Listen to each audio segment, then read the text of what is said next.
नमस्कार दोस्तों, study with Shiv में आपका स्वागत है। अपने समास पर चर्चा कर रहे थे। आज अपने जिस समास पर चर्चा करने वाले हैं वह है अपना कर्मधारय समास। कर्मधारय समास अपने पद की प्रधानता पर देखा कि जब भेदों को बांटा तो हमने देखा कि कर्मधारय जो समास है वह द्वितीय प्रधान समास है। यानी कि क्या भाई, कर्मधारय जो समास है वह द्वितीय पद प्रधान समास। कैसा है? द्वितीय पद प्रधान समास, जहां अपने विकारी रूप में देखा कि जिसका प्रथम पद क्या हो, विशेषण, प्लस क्या होगी, संज्ञा। क्या होगा इसमें? विशेषण प्लस क्या हो, संज्ञा हो। अब हमें पता है कि जहां विशेषण प्लस संज्ञा, ऐसा रूप तो एक और समास में आता है। वह समास कौन सा, देख लो। अब जब द्विगु समास पर क्या करेंगे, चर्चा करेंगे, तो उसी के अंदर क्या होगा, विशेषण प्लस संज्ञा का क्या होगा, प्रयोग किया जाएगा। तो यानी कि कर्मधारय समास और द्विगु समास, इन दोनों के अंदर ये क्या है, दो द्वितीय पद जो क्या है, प्रधान समास है। और दोनों के अंदर विशेषण प्लस संज्ञा और विशेषण प्लस संज्ञा का प्रयोग होगा।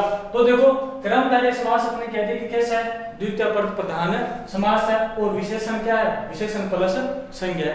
तो इसको समझने के लिए अपने भाई यानी कि विशेषण के जो प्रकार है उन प्रकारों के आधार पर अपने इन दोनों में क्या भाई विभिन्नता ला सकते हैं। तो वो देखो कि हमें पता है जो विशेषण है वो अपने पास कितने होते हैं प्रकार के, 5 प्रकार के। तो पहला कौन सा अपना,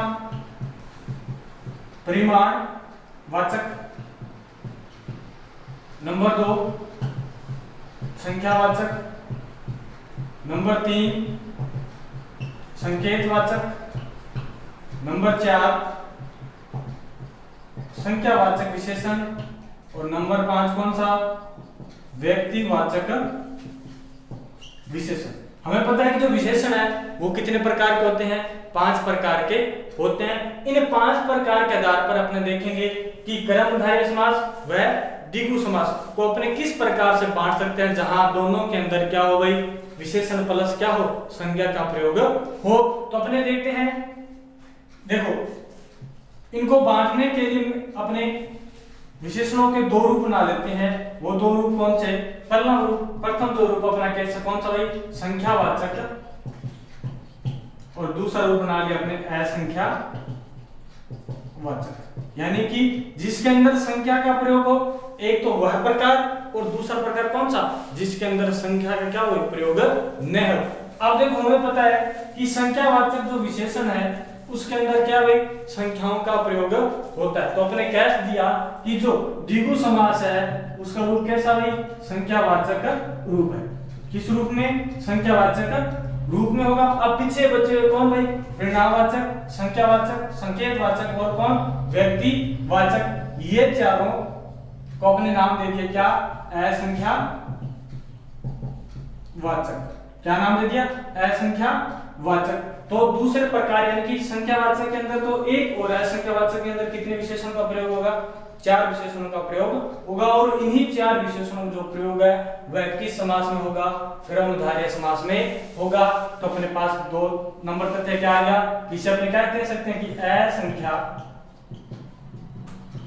क्या हो, विशेषण का योग साथ किसका हो, संज्ञा का। किसका हो, संज्ञा का हो। तो हमने देखा कि इनकी पदों के अंदर अब क्या आ गई, विभिन्नता आ गई। कैसे, किस कर्मधारय समास में क्या होगा, असंख्यावाचक विशेषण प्लस क्या होगी, संज्ञा। और द्विगु समास में क्या होगा, संख्यावाचक विशेषण प्लस क्या हो जाएगी, संख्या हो जाएगी। तो इसको अपने उदाहरण के द्वारा समझते हैं।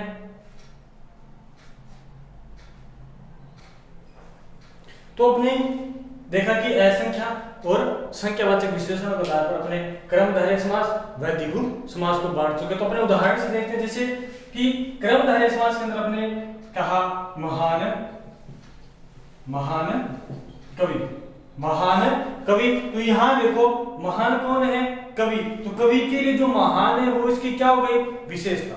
क्या होगी विशेषता, यानी कि कवि की क्या बता रहा है, विशेषता बता रहा है कि विशेषता का मतलब क्या कह रहा है वो विशेषण, यानी कि विशेषता बताने वाला यहाँ कौन है, विशेषण है। उसी प्रकार द्विगु समास के अंदर अपने देखें, जैसे अपने कह दिया क्या भाई चौराहा, क्या कह दिया चौराहा, तो देखो चौ का अर्थ क्या हो गया चार, रहा का मतलब क्या हुई रास्ता, यानी कि जहां आकर चार रास्ते आकर क्या बोलते हैं भाई मिलते हैं, उसको अपने क्या कहते हैं चौराहा। तो देखो जहां संख्या का बोध हो वहां द्विगु समास, और जिस जगह संख्या का बोध यानी कि असंख्यावाचक विशेषण का प्रयोग होगा वहां क्या होगा कर्मधारय समास होगा। तो अब अपने देखते कि विशेषण प्लस क्या कहा मैंने संज्ञा, विशेषण प्लस क्या कहा संज्ञा कहा, इसी की जगह अपने दो नाम और आते हैं उपमान और उपमेय, उपमान और उपमेय, यानी कि कह सकते हैं क्या हो उपमान प्लस क्या हो या उपमेय, उपमान या उपमेय। देखो उपमान और उपमेय देखो कि एक तो अपने कह दिया कि जैसे मान लो कि मेरी तुलना किसी के साथ की जा रही है, मेरी तुलना किसी के साथ की जा रही है, तो मैं कौन हुआ और जिसके साथ तुलना की जा रही है वह कौन हुआ। तो देखो उपमान क्या हो जाएगा जिसकी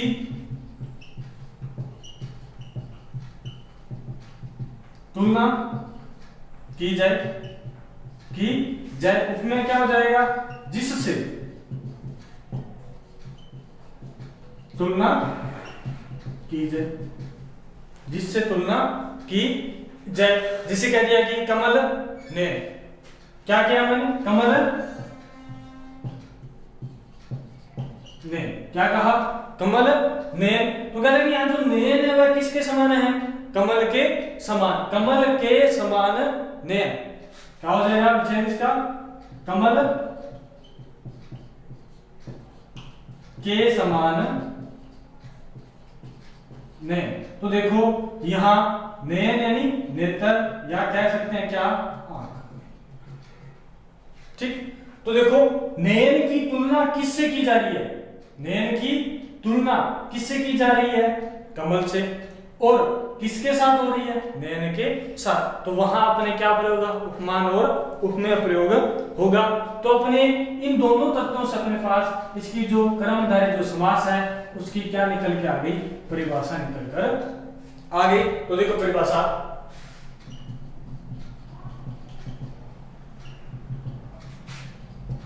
जहां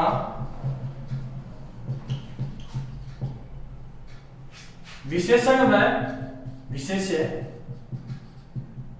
या उपमान व उपमेय का क्या हो बोध हो वहां कर्मधारय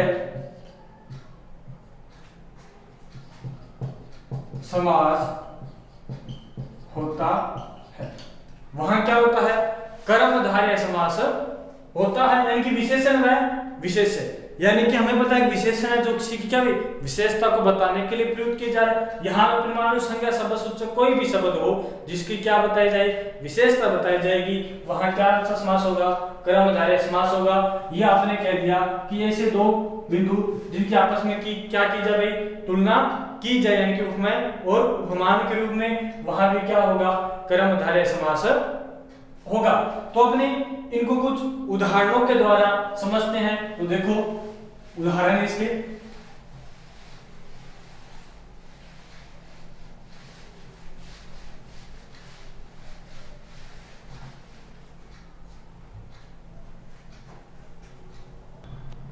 तो अपने इन उदाहरणों के द्वारा अपने कर्मधारय समास पर चर्चा करते हैं। जैसे उदाहरण हमारे पास क्या है वीरबाला, महाकवि, महात्मा, महासागर, कापुरुष, उड़न खटोला, नीलकमल, सत्परामर्श। तो देखो वीरबाला क्या हो जाएगा विग्रह इसका वीर है जो बाला, वीर है जो बाला। महान कवि का क्या हो जाएगा महान है जो कवि। महात्मा का क्या हो जाएगा महान है जो आत्मा महासागर का महान है जो सागर का पुरुष का है जो का का देखो यहां का क्या है अपने पास उपसर्ग का के लिए क्या हो जाएगा बुरा, तो यानी कि बुरा है जो पुरुष उड़न खटोला उड़ता है जो खटोला। देखा था ना रावण जी ने किस प्रकार माता सीता को उड़न खटोला के अंदर बिठाकर अपने समक्ष ले गए अपने साथ। तो देखो उड़ता है जो खटोला, नील कमल, नील है जो कमल, सत परामर्श क्या हो जाएगा, सत है जो परामर्श। अब तक अपने कर्मधारय समास के जिन उदाहरणों पर चर्चा की उनमें हमने देखा कि सब के अंदर क्या आ रहा है भाई, है जो, क्या आ रहा है जो। तो देखो कि ये तो अपना क्या हो गया समस्त पद, और ये अपना क्या हो जाएगा समास विग्रह। यानी कि विग्रह के अंदर हमने देखा कि है जो का अगर अपने पास क्या हो जाए लोप हो जाएगा तो क्या बन जाएगा समस्त पद बन जाएगा।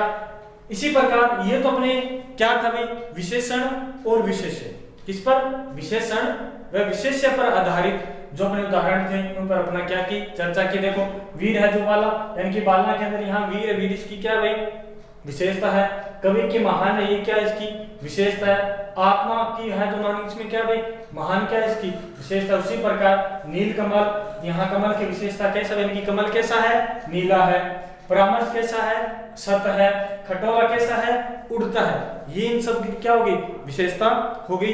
अब अपने उपमेय और उपमान के आधार पर, उपमेय और उपमान के आधार पर कर्मधारय समास को अपने बांटेंगे, उस पर अपने क्या करते हैं चर्चा करते हैं। तो देखो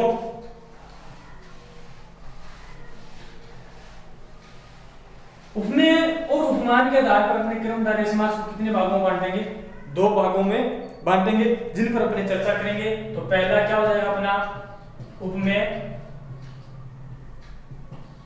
उपमान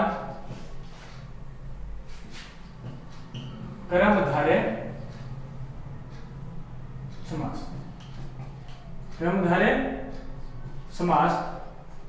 दूसरा है वह क्या हो जाएगा अपना उपमान उपमेय, उपमान उपमेय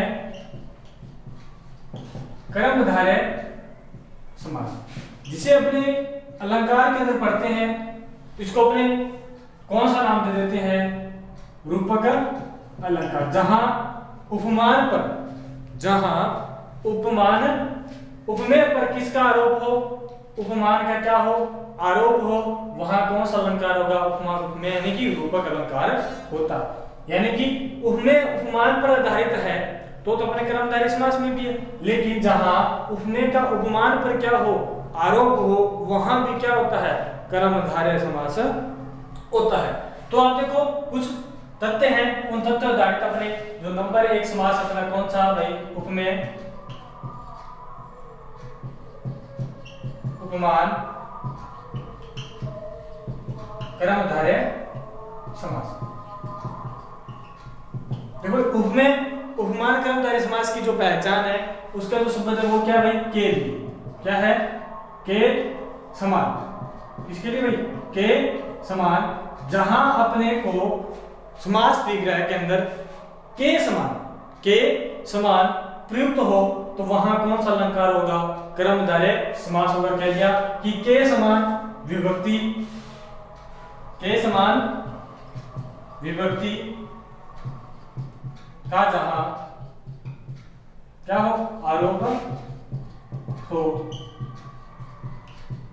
वहां उपमेय उपमान समास, वहां कर्मधारय समास होगा। क्या कह दिया के समान, जैसे मान लो कमल नयन, कमल के समान नयन, उदाहरण के द्वारा अपन देखते हैं, कमल नयन, तो क्या कहा, कमल नयन, इसका क्या हो गया, समस्त पद, समस्त विग्रह के साथ क्या हो जाएगा, कमल के समान नयन, क्या हो गया, कमल के समान नयन, यानी कि यहाँ कमल के समान नयन, यानी कि नयन की तुलना किसके साथ हो रही है, कमल के साथ, किसके साथ हो रही है, कमल के साथ, तो नयन यहाँ नयन के समान क्या हो गया, कमल। तो यहाँ अपन जैसे अपने देखते हैं कि कई बार अपन देखते हैं कद के अंदर व्यक्ति क्या होता है, हाइट के अंदर या ऊंचाई के अंदर क्या होता है, बहुत बड़ा, तो उसको अपने कह देते हैं, क्या कहते हैं, देख तो बिल्कुल ऊंट जैसा, बिल्कुल ऊंट जैसा, तो यहाँ उसकी विशेषता बता रही है कि वो कैसा है, ऊंट जैसा। तो यानी कि तात्पर्य क्या हो गया, यानी कि उस व्यक्ति है, उसकी जो हाइट है, यानी कि ऊंचाई है उसकी, वह किसके समान है, ऊंट के समान है। तो देखो यानी कि जहां दो तथ्यों की आपस में क्या की जाए, तुलना की जाए, और तुलना जब जहां दो की होगी तो वहां हमेशा के समान चिन्ह का क्या होगा, प्रयुक्त होगा। तो आपको जहां के समान दिखाई दे तो वहां हमेशा क्या होगा, उपमेय उपमान कर्मधारय समास होगा। अब बात करते हैं अपने नंबर 2, क्या भाई, उपमान उपमेय कर्मधारय समास। जिस प्रकार इसकी पहचान है किससे भाई, के समान, के समान, उसी प्रकार इसकी पहचान है रूपी, कौन सा शब्द, रूपी, नैन रूपी, कमल रूपी नैन, अपने कहते हैं ना कमल रूपी नैन, नैन। अब देखो क्या है, रूपी, जहां आपको रूपी शब्द दिखे वहां समझ जाना क्या हो रहा है भाई, उपमान, उपमेय पर उपमान का क्या होगा, आरोप होगा। जहां क्या है रूपी, तो रूपी का तात्पर्य क्या होगा, ई उपमेय पर उपमान का क्या हो रहा है, आरोप हो रहा है। और वहां अगर अपने अलंकार देखें तो अलंकार कौन सा होगा, रूपक अलंकार होगा। तो उदाहरण के द्वारा देखें अपने इसको, इसी उदाहरण से हम लेते हैं कमल नयन, कौन सा उदाहरण अपने पास, कमल नयन। तो कमल नयन के लिए अपने क्या कह देंगे, कमल नयन, तो क्या कहेंगे, कमल रूपी नयन, कमल रूपी नयन। एक उदाहरण दे जैसे कमल चरण, कमल चरण, तो क्या कर देंगे, कमल रूपी चरण। तो यहां क्या हो रहा है भाई, उपमान पर उपमेय का क्या हो रहा है, आरोप, यानी कि के समान नहीं है, यानी कि यहाँ चरण का आरोप हो चुका है, किस पर, कमल पर, यानी कि इस कमल से महान किसको बताया जाए, चरण को, यानी कि जिससे अपने तुलना की जा रही है उससे अपने को क्या बताया जाए, महान बताया जाए। तो वहां हमेशा अलंकार कौन सा होता है, रूपक अलंकार, और समास कौन सा होगा, कर्मधारय समास होता है। तो अब तक अपने उपमेय उपमान विशेषण विशेष्य जो अपनी परिभाषा थी उस पर आधारित जो उदाहरण है उन उदाहरणों पर चर्चा कर चुके हैं। अब कुछ इसी समाज से जुड़े कुछ तथ्य हैं, उन तथ्यों पर अपने चर्चा करते हैं।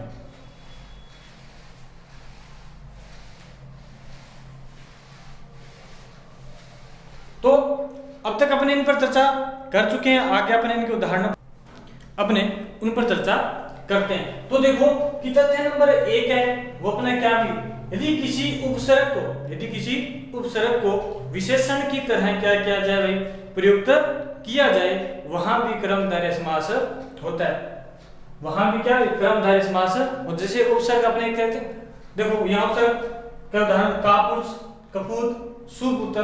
कापुरुष का तात्पर्य क्या हो गया कि क्या कह दिया कि कायर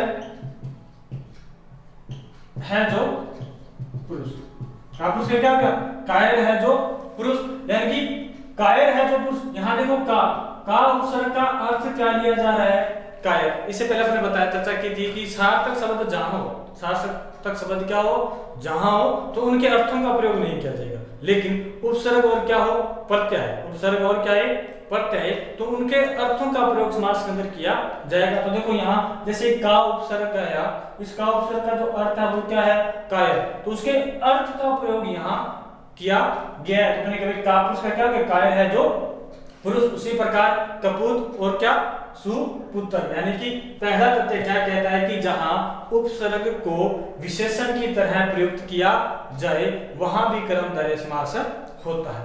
तथ्य नंबर 2, इससे पहले अपने अव्ययभाव समास में पढ़ा, क्या देखा कि जहां संज्ञा या अवयव पदों की क्या होगी, आवर्ती होगी या दोहरान होगा, तो वहां क्या होगा, अव्ययभाव समास होगा।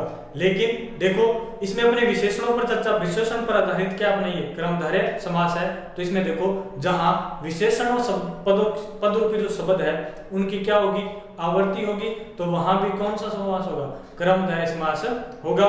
जैसे उदाहरण देखते हैं अपने, लाल लाल, काला काला, सफेद झट, नीला भट, हरा कच, गोल गोल, गोल मटोल और गोल गट। जिस प्रकार अपन देखते हैं ना, कई बार अपने को जैसे सुंदर बच्चा अत्यधिक दिखाई देता है गोल मटोल सा, तो अपने कहते हैं देखो कितना गोल मटोल है, कितना गोल मटोल है। तो देखो उसी स्थान से अपने इसकी जो विशेषण रूपी जो शब्द है उनकी क्या हो रही थी, आवर्ती। और ये अपने द्वारा सुने हुए शब्द है, यानी कि किसी तथ्य या किसी व्यक्ति पर आधारित अपने इन शब्दों को क्या करते हैं, बोलते हैं, वहां से इन शब्दों का उच्चारण है जो स्थान है वहां कहां ला दिया, कर्मधारय समास में। हमें पता है कि समास है जो क्या भी नए शब्दों का क्या करते हैं, निर्माण करते हैं। तो हमने देखा कि अपने को जो अत्यधिक सुंदर लगा, जैसे कोई मान लो कि दूध के समान अपने को क्या दिखता है, सफेद, तो अपने क्या कहते हैं, देखो सफेद झक है, सफेद झक है। तो देखो उसी प्रकार भूगले को क्या भी अपने कह के देख कर कह सकते हैं क्या भाई, सफेद झक, लाला काला काला, नीला भक हो गया, हरा कच हो गया, गोल गोल हो गया, गोल मटोल और गोल गट। तो अब तक अपने कर्मधारय समास के जो बचे जो तथ्य थे अपने उन पर भी क्या भी चर्चा कर चुके हैं। तो आज के लिए इतना ही। अपने नेक्स्ट वीडियो में चलेंगे अपने समास के तीसरे भेद पर, जिस पर अपने चर्चा प्रारंभ करेंगे। धन्यवाद।